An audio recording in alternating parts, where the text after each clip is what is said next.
All right, today's passage comes from the 1 Peter chapter 2, verse 1 through 10. I'm not sure if you guys can read. The title of today's passage is "What is Holding You Up?" All right, so if you can keep that in mind as we read the passage and as we share the message. Why don't we take turns in reading the verses? I will read the odd verses and you guys can read the even verses, all right?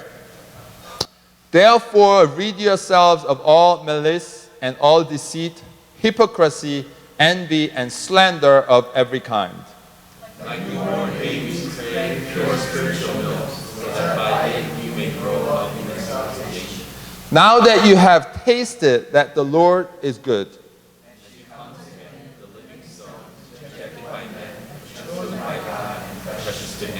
you also, like living stones, are being built into a spiritual house to be a holy priesthood, offering spiritual sacrifices acceptable to God through Jesus Christ.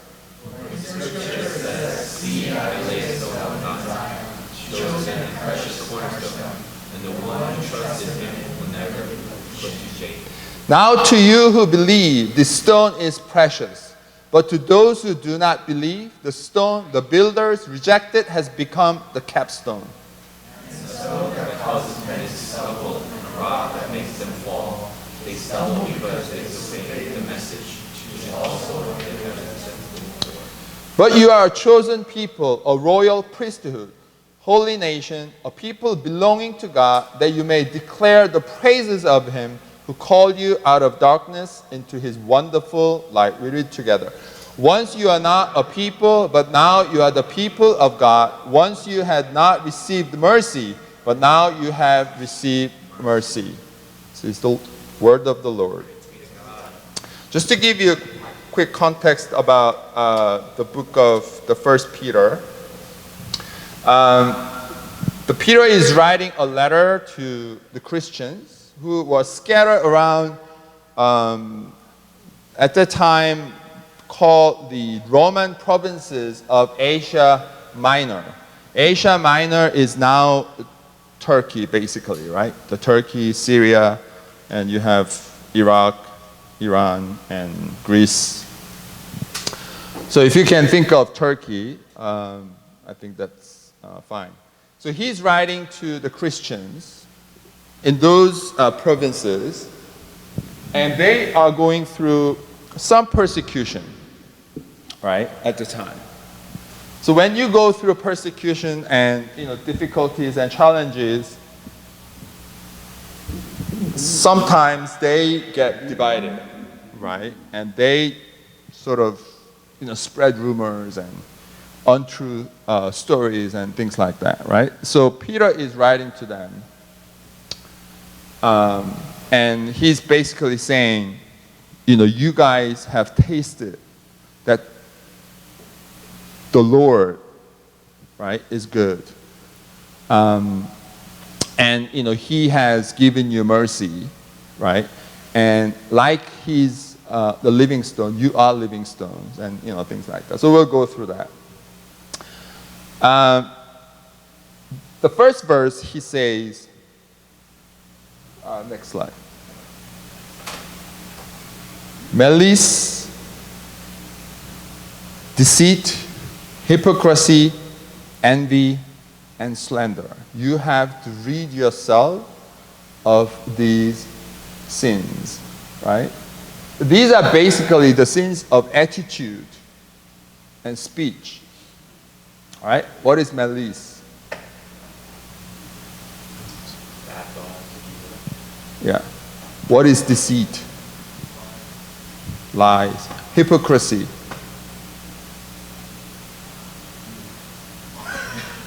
What? Me. Me. Okay. You know me too well, Peter.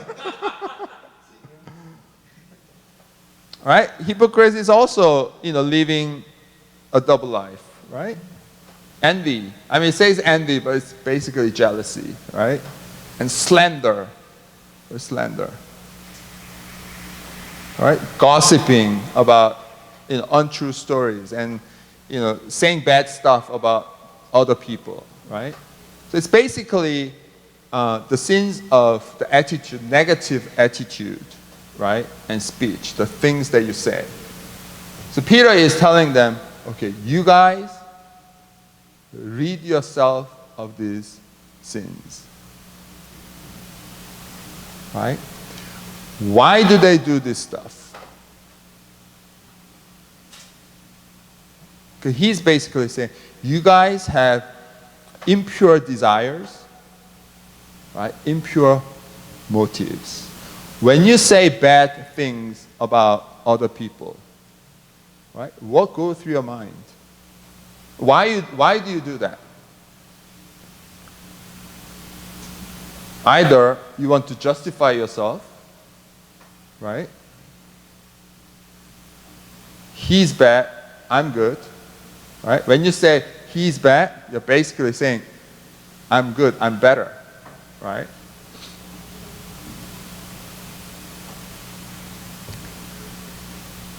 So these sins motivated by impure desires and what do you call it? What's the opposite word of innocent?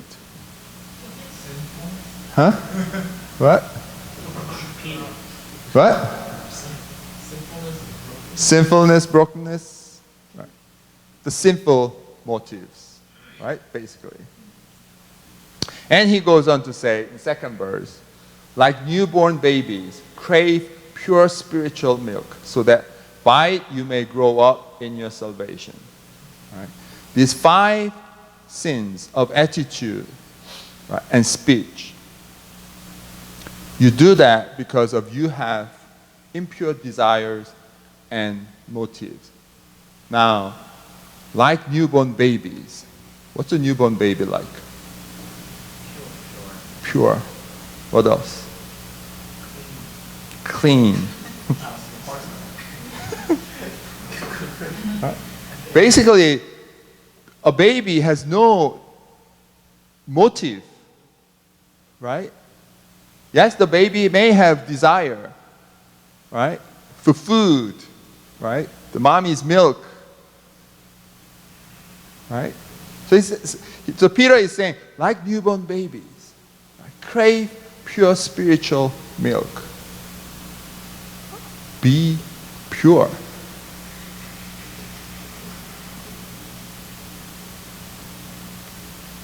Right? When babies get hungry, they cry and they get milk. No hidden agenda. And they have clean heart and clean mind. So Peter is saying, be pure. How do you become pure? You need to have a clean heart, clean mind. How do you acquire a clean heart and clean mind?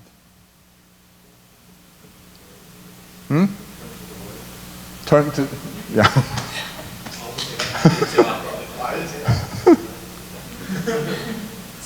Yeah, Peter is basically saying, yes, crave pure spiritual milk. Right? Meaning, turn to the word of the Lord. Do you guys turn to the word? When your mind is confused, when your heart is filled with fear, worries, uncertainties, or impure motives for other people, when you want to criticize other people, when you want to discriminate other people,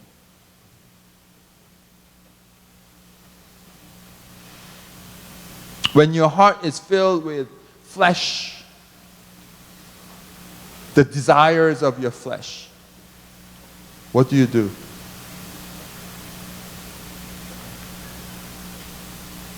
Do you turn to the word?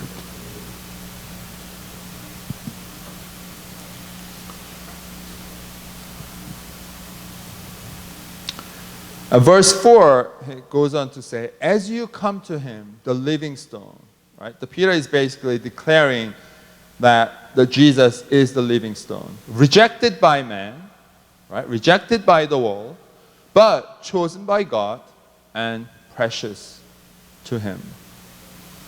Right? Although Jesus Christ was rejected by the world, but he was chosen by God, that's why he still lives. He's the living stone. Is he the living stone of your life? Is he the living stone of this EM? Is he the living stone of your house, your home, at your work, at your study? Is he the living stone? Or is he one of the rocks that has been totally hidden underneath? And you step on it.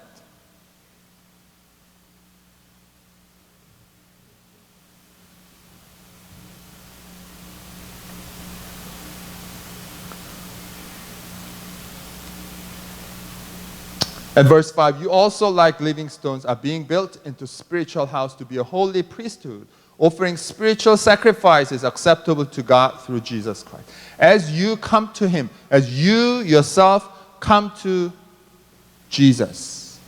What does that mean? Thomas, what does that mean? As you come to him, what does that mean?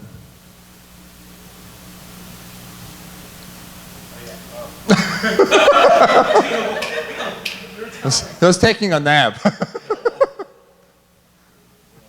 What does that, as you come to him, what does that mean? It's right there. The answers are right there. Right? You come to him because you feel personal. Right? You want to have the intimacy with him. Right? As I come to Jesus, why do I do that? Because I do have a relationship with him. Right? Or I want to build an intimate relationship with him. Become personal, intimate, and habitual. What does it mean? What does that mean?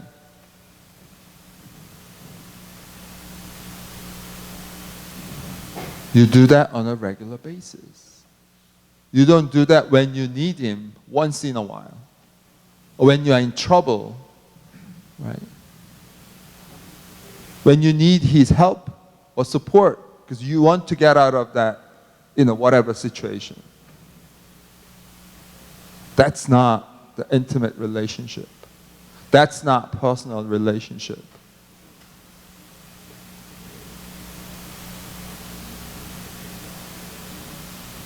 Now you are being built into a spiritual house to be a holy priesthood, offering spiritual sacrifices acceptable to God and through Jesus Christ. You have to have the intimate relationship to be built into a spiritual house, to be a holy priesthood. Why? What does priest do? What does priest do? In old days, right? In these days, what does a priest do? Main responsibility of a priest. Right. Offer sacrifices in a temple. Right? House of God. The main responsibility, right, of a priest is to offer sacrifices. Lambs. Right? Cut the throat. Right? With blood in his hand. Right? Go to the altar and lay it before God. Therefore, the priest has to be pure. In order to offer sacrifices, the priest needs to be very, very pure. So none of us could be a priest at that time.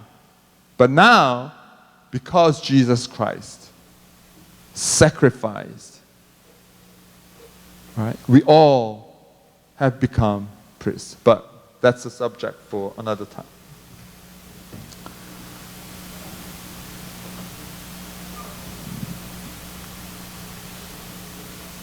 But want to emphasize, because we are a priest now, again, we need to be pure and clean.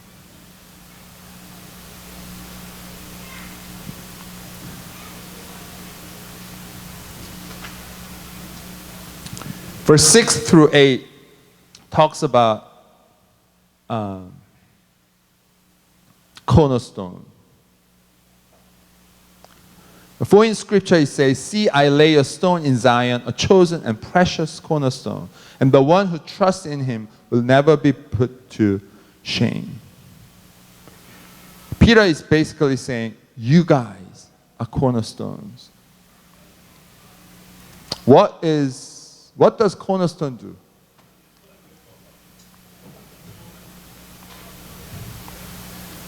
What is the role of a cornerstone? Of a building, let's say.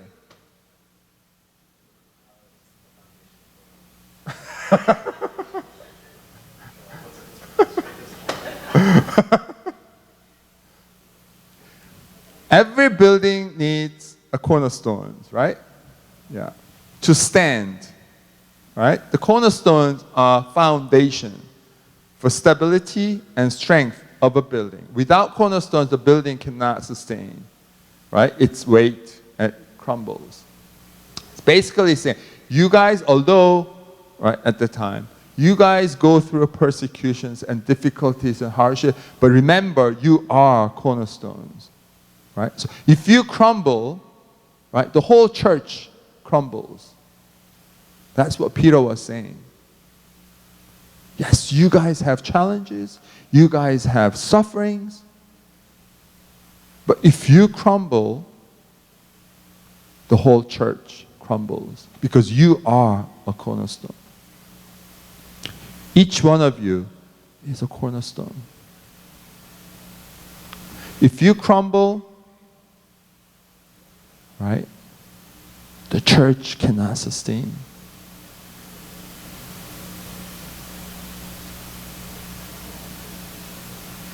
If you crumble, your life crumbles.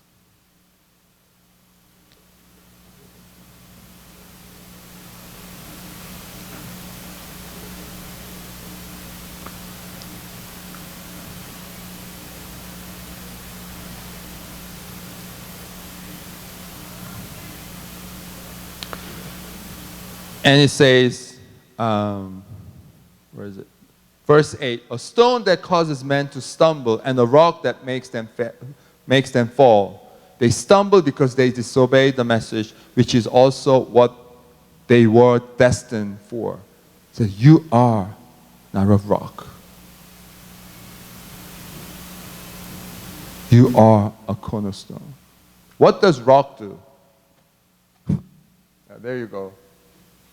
Right? Rock that makes people stumble and fall. Right? Has no strength, no stability. And the Peter is saying, you are not a rock. You are a cornerstone. So don't be a rock. Be a cornerstone.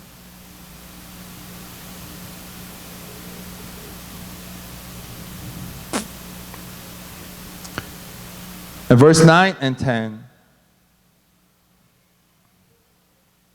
a chosen people, a royal priesthood, holy nation, a people belonging to God.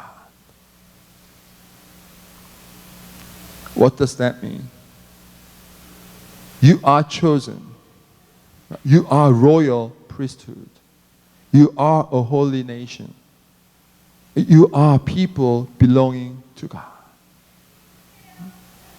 It's a privilege, right, to be the people of God, to be chosen by God. And he's saying, take pride in it.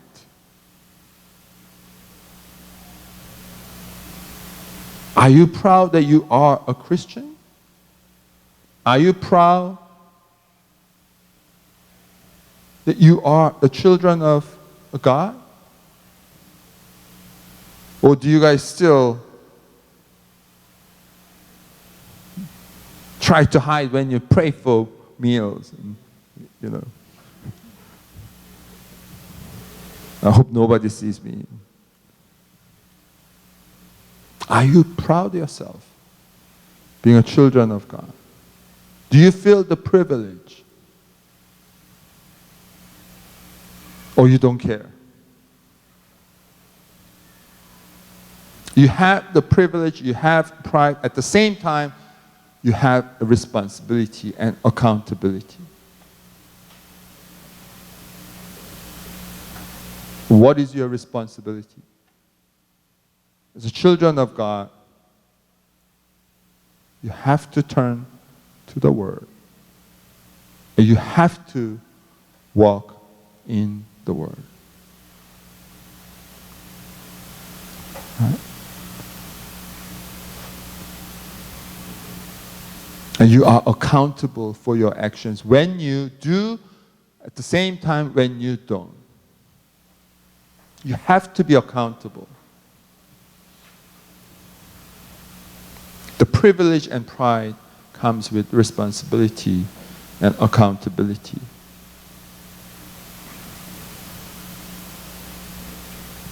He goes on to say, you may declare the praises of him who called you out of darkness into his wonderful light. God called you out of darkness into light because you have received mercy.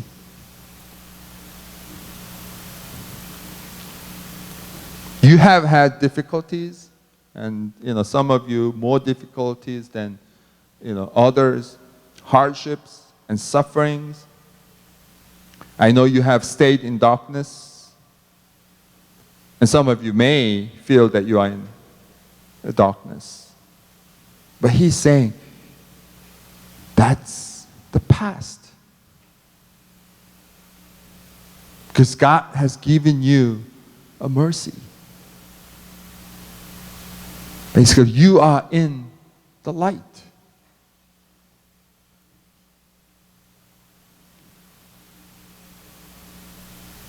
So what is basically saying? Don't dwell in the past.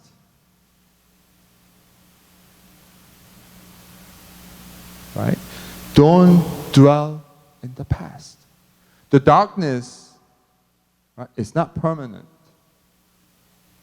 Right? When there's darkness, when you turn the light on, darkness goes away. Right?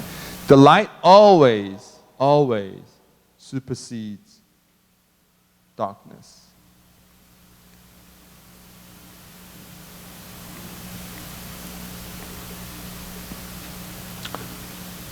Don't dwell in the past.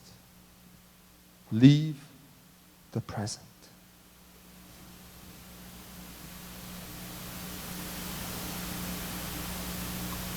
There should not be any regrets. If you look at the past, I'm sure you have regrets. Right? Oh, I should have done that. I should have done this. Wow, why did I choose that? Right? Why did I choose my wife or husband?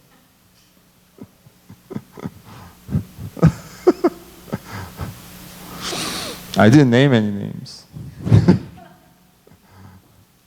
sure you have regret. Why did I choose that school? Right? Why did I choose that major? I'm sure you have a lot of regrets. But Peter is basically saying, don't dwell in the past. Do not regret. Because that, whatever you have gone through, right, God allowed it. Right? And God is allowing it now.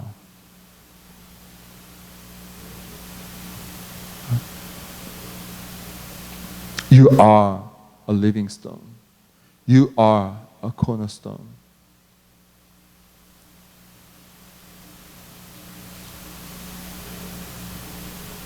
You are sustaining his hope as a cornerstone and living stone.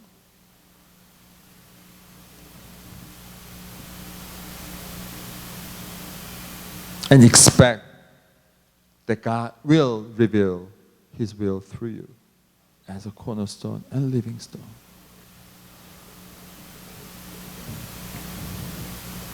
Is it clear?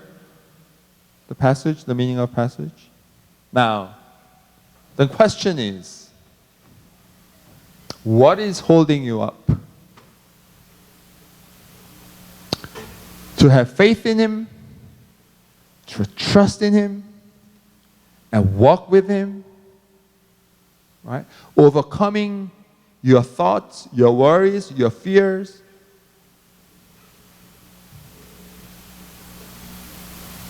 Right?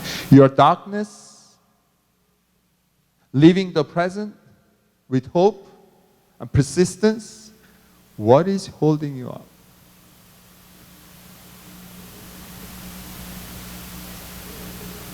And going beyond your comfort zone, what is holding you up? If you truly believe what Peter is telling you, you are chosen people. You are royal priesthood. You are a holy nation.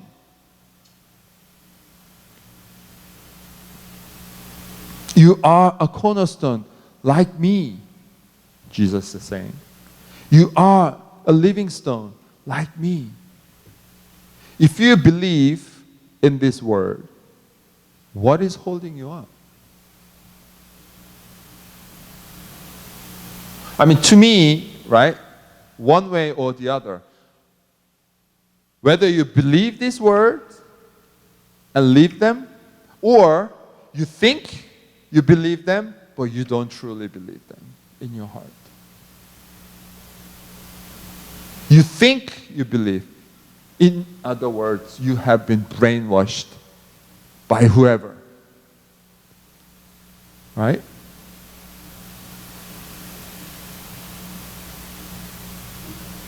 I mean, those who like sports, right? When you watch, right, the guys playing, football, you think you can throw like Tom Brady, right? You think you can hit like, what's his name? Daniel Murphy, right? I thought I could. Right? When you watch it, even, I love golf, right?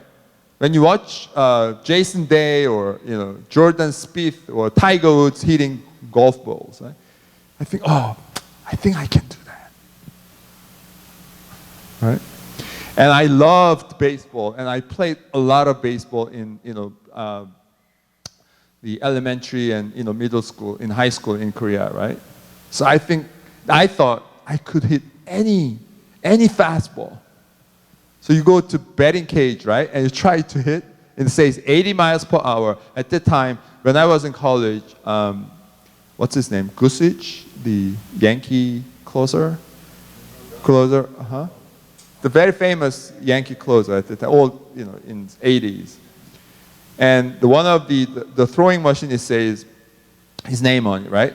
Goosich, and 80 miles per hour. I stand there, I can hit 80 miles per hour. I stand there. Right? By the time you get ready,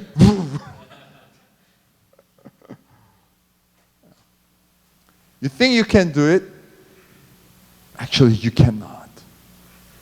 Why? Because the word is not yours. It's in your head, but it's not in your heart.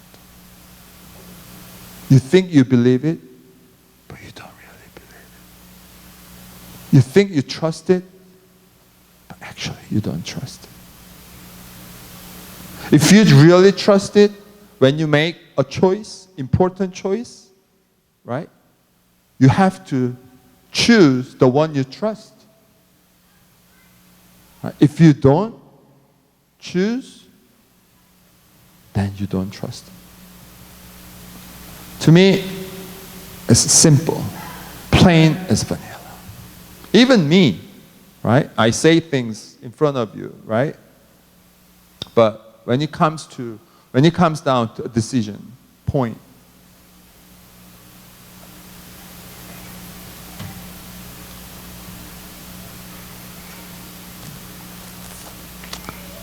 it's a question for you. What is holding you up?